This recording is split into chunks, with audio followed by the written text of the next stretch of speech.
Hello everyone. இன்னைக்கு நம்ம embedded systems and ஐஓடில யூனிட் 3 ஸ்டார்ட் பண்ண போறோம். இது யூனிட் 3யோட ஃபர்ஸ்ட் லெக்சர். ஸோ இந்த யூனிட் 3 வந்து ரொம்ப சிம்பிளான யூனிட், ரொம்ப ஈஸியான யூனிட். என்னன்னு கேட்டீங்கன்னா ரெண்டே டாபிக் தான். ஸோ இந்த ரெண்டு இம்பார்ட்டன்ட் டாபிக் மட்டும் படிச்சா போதும், அட்லீஸ்ட் ஒன் கொஸ்டின் நம்ம எக்ஸ்பெக்ட் பண்ணலாம்.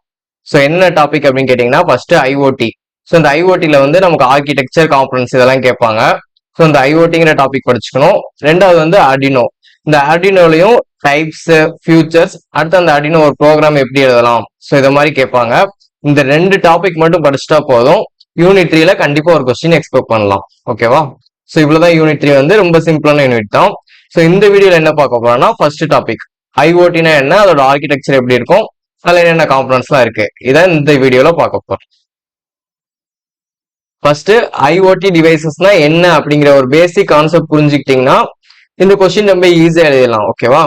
ஸோ ஃபர்ஸ்ட் ஐஓடி டிவைசஸ்னா என்ன, ஒரு ஸ்பெசிபிக் பர்பஸ்க்காக நம்ம கிரியேட் பண்ற ஒரு டிவைஸ் தான் ஐஓடி டிவைஸ். ஸோ எனக்கு இந்த வேலை பண்ணணும் அப்படிங்கறதுக்காக ஒரு டிவைஸ் கிரியேட் பண்ணி வச்சேன்னா அதுக்கு பேர் தான் ஐஓடி டிவைஸ். ஓகேவா? ஸோ எக்ஸாம்பிளுக்கு ஒரு ஃபயர் அலாம். ஸோ நம்ம சின்ன வயசுல சயின்ஸ் எக்ஸ்பெரிமெண்ட் எல்லாம் பார்த்துருப்போம், அதுல ஃபயர் அலாம் வச்சிருப்பாங்க. ஸோ என்ன அப்படின்னா ஒரு பிளேஸ்ல டெம்பரேச்சர் ரொம்ப இன்க்ரீஸ் ஆச்சு, இல்ல ஏதோ ஒரு ஃபயர் வரதுக்குனால டேஞ்சர் இருக்கு அப்படின்னா அங்க அலாரம் ரிங் ஆகணும். ஸோ இதான் ஒரு எக்ஸாம்பிள். ஓகேவா? ஸோ இதுல என்னென்ன இருக்கும் அப்படின்னா sensor, actuator, connectivity technology. So இந்த மூணு தான் முக்கியமா இருக்கும். இதுல சென்சார்னா நமக்கு தெரிஞ்சதுதான். ஸோ அந்த இடத்துல நான் டெம்பரேச்சர் வந்து மானிட்டர் பண்ணிட்டே இருக்கணும். ஸோ டெம்பரேச்சர் எவ்வளவு இருக்கு அப்படின்னு பார்த்துட்டே இருக்கணும். அதுக்காக தான் ஒரு சென்சார் யூஸ் பண்ணுவேன். அந்த சென்சார் என்ன பண்ணா டெம்பரேச்சர் இவ்வளவு இருக்குன்னு பார்த்துட்டே இருக்கும். ஸோ ஒரு கண்டிஷன்ல டெம்பரேச்சர் ரொம்ப இன்க்ரீஸ் ஆச்சு அப்படின்னா அந்த சென்சார் வந்து நமக்கு தெரியப்படுத்தணும், அலாரம் ரிங் பண்ணணும் அப்படின்னு தெரியப்படுத்தணும். ஸோ அதை தான் இந்த சென்சாருங்கிறது பண்ணும். ஸோ சென்சார் வந்து டெம்பரேச்சர் மானிட்டர் பண்ணிட்டே வரும். டெம்பரேச்சர் ரொம்ப இன்க்ரீஸ் ஆச்சுன்னா ஓகே அலாரம் ரிங் ஆகணும் அப்படின்ட்டு நமக்கு தெரியப்படுத்தும். யாருக்கு தெரியப்படுத்தும் அப்படின்னு கேட்டீங்கன்னா இந்த ஆக்சுவேட்டருக்கு. ஸோ இங்க டெம்பரேச்சர் ரொம்ப அதிகமாயிருச்சு, இப்போ ஒரு அலாரம் ரிங் ஆகணும் அப்படின்ட்டு இந்த சென்சார் ஆக்சுவேட்டர்ட்ட சொல்லிடும். உடனே இந்த ஆக்சுவேட்டர் என்ன பண்ணணும்னா ஒரு அலாரம் ரிங் பண்ணி விடும். ஸோ இவ்வளவுதான் இந்த ஐஓடி டிவைஸ்ல உள்ள கான்செப்ட். சென்சாருங்கிறது இந்த சிச்சுவேஷனை மானிட்டர் பண்ணிட்டே வரும்.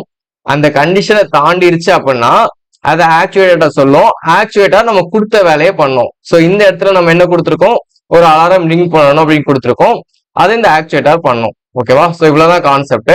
இல்ல இந்த கனெக்டிவிட்டி டெக்னாலஜிஸ்ல என்னன்னா, ஸோ இதுக்கு நடுவில் டேட்டா டிரான்ஸ்பர் ஆகுது இல்லையா, ஸோ இதுக்கு நடுவுலையும் சரி, இல்ல வேற ஒரு டிவைசஸ்குள்ளயும் சரி, இல்ல ஏதோ இன்டர்நெட்குள்ளயுமே டேட்டா டிரான்ஸ்பர் ஆகிக்கிட்டே இருக்கும். அந்த டேட்டா டிரான்ஸ்பருக்கு தான் இந்த கனெக்டிவிட்டி டெக்னாலஜிஸ் யூஸ் பண்ணுவாங்க. ஓகேவா? ஸோ கனெக்டிவிட்டி டெக்னாலஜிஸ்னா வேற ஒன்றும் இல்லை, இந்த வைஃபை, ப்ளூடூத் இது மூலமா நம்ம டேட்டா டிரான்ஸ்பர் பண்ணிக்கலாம். ஸோ இதுதான் ஐஓடி டிவைஸோட பேசிக் கான்செப்ட். இதை தான் இந்த கொஸ்டின்ல திரும்ப திரும்ப சொல்லியிருப்பாங்க. ஸோ வேற வேர்ட்ஸ்ல திரும்ப திரும்ப சொல்லியிருப்பாங்க. இதை மட்டும் நீங்க புரிஞ்சுக்கிட்டீங்கன்னா ஈஸியா எழுதிடலாம். ஸோ இப்போ டெஃபினிஷன் பார்ப்போம்.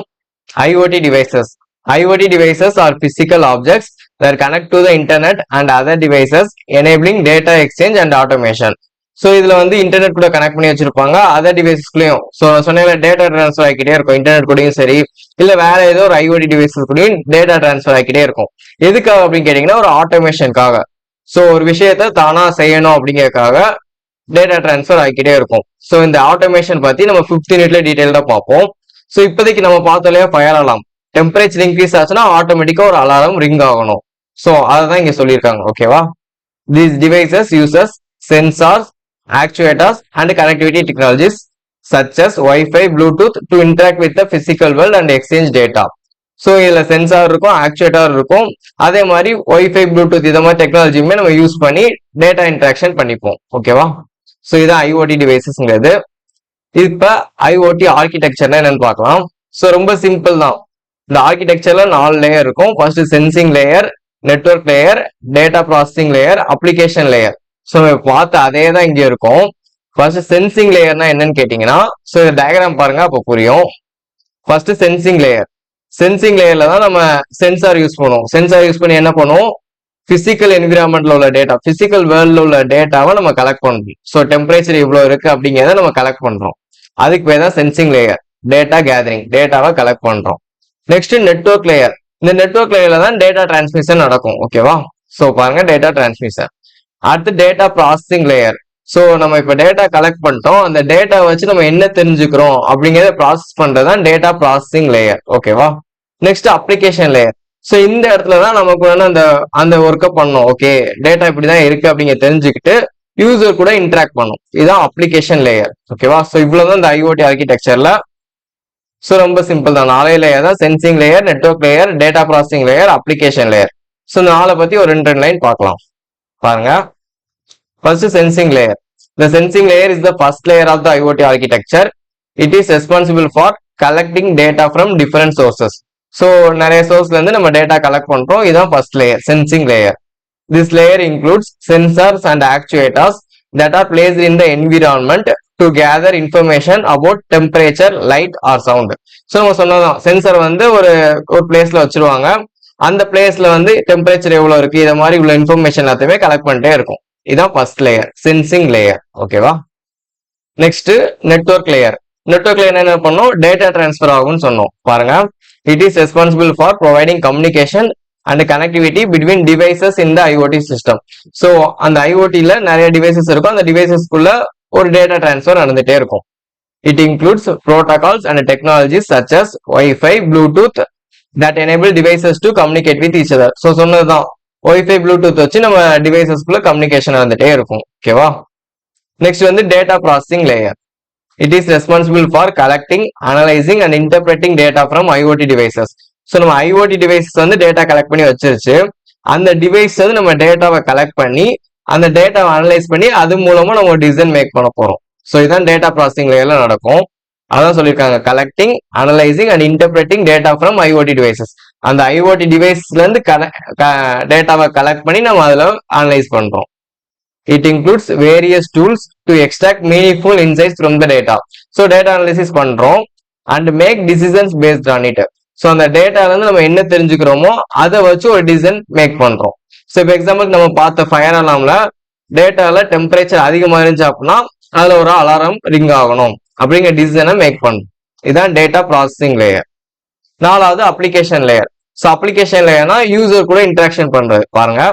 It is the top most layer of the IoT architecture that interacts directly with the end user. So end user கூட டைரக்டா இன்டராக்ட் பண்ணுது. It is responsible for providing user friendly interfaces that allows users to access and control IoT devices. So இந்த application layer மூலமா தான் user வந்து நம்ம கூட இந்த ஐஓடி டிவைஸ் கூட இன்டராக்ட் பண்ணிப்பாங்க. ஸோ அது கூட இன்டர்ஃபேஸ் வந்து இந்த அப்ளிகேஷன் லேயர் தான் கொடுக்கும். ஓகேவா?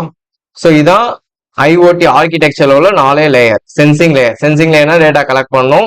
நெட்வொர்க் லேயர்னா டேட்டா டிரான்ஸ்ஃபர் நடக்கும். டேட்டா ப்ராசஸிங் லேயர்னா அந்த கலெக்ட் பண்ண டேட்டாவை அனலைஸ் பண்ணி அது மூலமா ஒரு டிசிஷன் மேக் பண்ணுவோம்.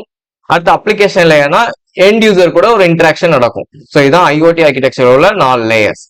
நெக்ஸ்ட் இந்த ஐஓடி டிவைஸ்ல என்னென்ன காம்பனன்ட்ஸ்லாம் இருக்குன்னு பார்க்கலாம். ஸோ இதுவுமே நம்ம ஆல்ரெடி பார்த்ததெல்லாம். என்னென்ன காம்பனன்ட்ஸ் இருக்கு? First control unit, sensor, actuators, communication module. So இந்த 3மே நம்ம பார்த்தது அதே தான் இங்க திரும்ப எழுதியிருப்பாங்க. பாருங்க.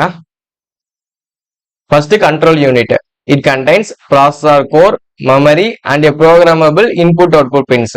ஸோ நம்ம ஐஓடி டிவைஸ்ல என்னென்ன இருக்குன்னு கொடுத்துருக்காங்க. அதுல ஒரு ப்ராசஸர் இருக்கும், மெமரி இருக்கும், அது மாதிரி இன்புட் அவுட்புட் பின்ஸும் நிறைய இருக்கும். It is responsible for the main operation. So இதுல தான் நிறைய ஆப்ரேஷன் நடக்கும். Next sensors. It is a device that can sense the environment and transmit the data to the other devices or internet. So இந்த சென்சார்ங்கிற device தான் என்விரான்மெண்ட்ல இருந்து data collect பண்ணி மற்ற டிவைசஸ் கூட டிரான்ஸ்மிட் பண்ணும். ஓகேவா? Next actuators. It can be programmed to actuate other devices based on the condition set by the user. So sensor வந்து நம்ம டேட்டா கொடுக்குது. அந்த டேட்டால நம்ம ஒரு கண்டிஷன் செட் பண்ணி வச்சிருப்போம். அந்த கண்டிஷனை தாண்டும் போது இந்த மற்ற டிவைஸ், இந்த ஆக்சுவேட்டர்ஸ் எல்லாம் இருக்கு இல்லையா, ஸோ அந்த ஆக்சுவேட்டர் வந்து ஏதோ ஒரு வேலை பண்ணணும் அப்படின்ட்டு நம்ம ப்ரோக்ராம் பண்ணி வச்சிருப்போம். அதான் ஆக்சுவேட்டர்ங்கிறது. Next communication modules. It includes protocols and technologies such as wifi, Bluetooth that enable devices to communicate with each other. So நிறைய டிவைசஸ் கூட கம்யூனிகேஷன் நடக்கல. ஸோ அதுக்காக தான் நம்ம ஒய்ஃபை, ப்ளூடூத் அதெல்லாம் யூஸ் பண்ணி கம்யூனிகேட் பண்ணிக்கிறோம்னு சொல்றாங்க. இதுதான் கம்யூனிகேஷன் மாடியூல்ஸ். ஸோ இவ்வளவுதான் 4 காம்பனன்ட்ஸ் தான். Control unit, sensor, actuator, communication modules. So இவ்வளவுதான் ஐஓடிங்கிறது. ஃபர்ஸ்ட் ஆர்கிடெக்சர் பார்த்தோம். ஆர்கிடெக்சர்ல 4 லேயர் தான் இருந்துச்சு. Sensing layer, network layer, data processing layer, application layer. அடுத்து ஐஓடியில் உள்ள காம்பனன்ஸ் பார்த்தோம். இதுலயுமே 4 காம்பனன்ஸ் தான். Control unit, sensor, actuator, communication modules. So இவ்வளவுதான் ஐஓடிங்கிறது. ரொம்ப ரொம்ப இம்பார்ட்டன்ட் கொஸ்டின். ஸோ நல்லா படிச்சுக்கோங்க. இந்த வீடியோ உங்களுக்கு யூஸ்ஃபுல்லா இருந்துச்சுன்னா உங்க ஃப்ரெண்ட்ஸ்க்கும் ஷேர் பண்ணுங்க. நம்ம சேனலை சப்ஸ்கிரைப் பண்ணிக்கோங்க. நெக்ஸ்ட் வீடியோவில் பார்க்கலாம். தேங்க்யூ. ஜெய் ஹிந்த்.